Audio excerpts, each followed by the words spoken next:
ఆవేశపడవలసిన అవసరం లేదు. ప్రతి ఒక్క నాయకునికి కార్యకర్తకి న్యాయం జరిగే వరకు నేను శ్రమిస్తా. నేను పార్టీ ఆఫీస్లో కూడా పెద్ద ఆయన ఆలూరులో మాకు చాలా హామీలు ఇచ్చారు. ఈ రోజు వరకు కూడా నేను పోయి నాకు అది కావాలా ఇది కావాలని అడగడం లేదు. అది నా నోటితో నేను చెప్పేది కాదు, పార్టీ ఆఫీసులో చెప్తున్నారు అందరూ. మీనాక్షి నాయుడు ఇన్నిసార్లు వచ్చినా అడుగుతా ఉండేది మా కార్యకర్తలకి న్యాయం జరగాలని అడుగుతా ఉన్నాడు తప్ప నాకు అది కావాలి నాకు ఇది కావాలని నేను అడగను. మీకు న్యాయం జరిగితేనే నేను నాకు ఏదైనా గౌరవిస్తే తీసుకుంటా.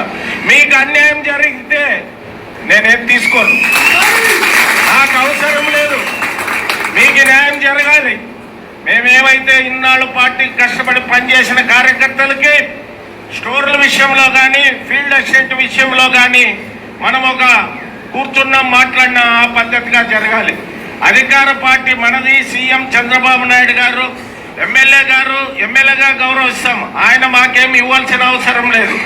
మా సీఎం చంద్రబాబు నాయుడు గారు, మా పార్టీ ముఖ్యమంత్రి చంద్రబాబు నాయుడు గారు, ఆయన పరిపాలనలో మన పార్టీని నమ్ముకొని కష్టపడి పనిచేసిన కార్యకర్తలకి న్యాయం జరిగేంత వరకు ఆదోని తెలుగుదేశం పార్టీ నాయకులు కార్యకర్తలు శ్రమిస్తాం, పోరాడతాం.